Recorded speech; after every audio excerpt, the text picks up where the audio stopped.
તો વાત કરીએ ધોરાજીની તો ધોરાજીમાં ધનિક બગીચો બનાવવામાં આવ્યો છે, જ્યાં ચાંજમેર ગામમાં લોકફાળાથી આધુનિક બગીચો બનાવવામાં આવ્યો છે। ત્યારે બાળકોને રમવા માટે સાધનો બગીચામાં રાખવામાં આવ્યા।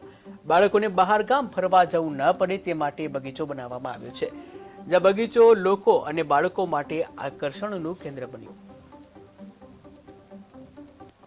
ઝાંઝમેર સરપંચ છું। આજે આપણે વાત કરવાના છે ઝાંઝમેર બગીચા વિશે। જેમ ઘરનું આંગણું તુલસીના ક્યારા વગર નકામું છે, તેમ ગામનું આંગણું પણ એક બગીચા વગર નકામું છે।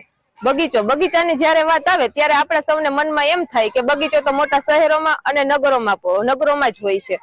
એ વિચાર ખોટો પાડી આજે ધોરાજી તાલુકાના ઝાંઝમેર ગામે અમે એક સુંદર મજાનું બગીચાનું નિર્માણ કરેલું છે। આ બગીચાની કોઈ ગ્રાન્ટ નથી।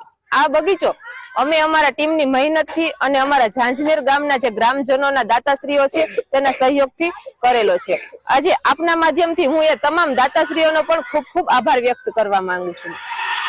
ચૂંટણી સમયે જ્યારે પ્રચારમાં મેં વચનો આપેલા હતા, એમાંનું એક વચન હતું બગીચો, એ વચન આજે પૂર્ણ થયું છે। અમે અહીંયા બગીચામાં રમવા આવીએ છીએ, ઝાંઝમેર ગામમાં બગીચામાં।